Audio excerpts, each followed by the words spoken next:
Friends, நம்ம ஒரு தயிர் சாதம் செய்ய போகிறோம். கிருஷ்ண ஜெயந்தி ஸ்பெஷல் அவுளில் தயிர் சாதம் செய்ய போகிறோம். அவுளை நல்லா ஊற வச்சு கழுவி 15 நிமிஷம் ஊற வச்சு எடுத்து வச்சுருக்கேன். இதில் கொஞ்சம் பால் ஊற்றிக்கலாம். அரை கப்பு தயிருக்கு இதை ஊற்றிக்கலாம்.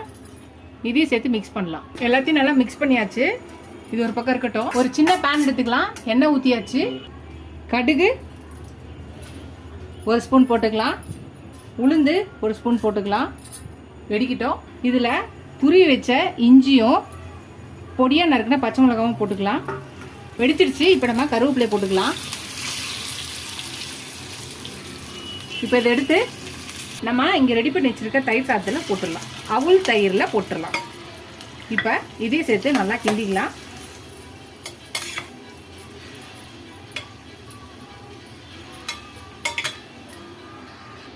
பொடியாக நறுக்கின கொத்தமல்லியும் போட்டு ஒரு கிண்டு கிண்டுனா அவ்வளோதான், நம்மளோட அவுள் தயிர் சாதம் ரெடி ஆயிடுச்சு. அவுள் தயிர். நீங்களும் இந்த ரெசிபியை ட்ரை பண்ணி பாருங்கள். ஃபஸ்ட் டைம் இந்த சேனலை பார்க்கணும், சப்ஸ்கிரைப் பண்ணிட்டு பாருங்கள். ஃபுல் வீடியோ பாருங்கள். இது ஒரு சப்ஸ்கிரைப் பண்ண எல்லா ஃப்ரெண்ட்ஸ்க்கு தேங்க்ஸ். இதோட அடுத்த ரெசிபியில் பார்க்கலாம். Tata bye bye friends.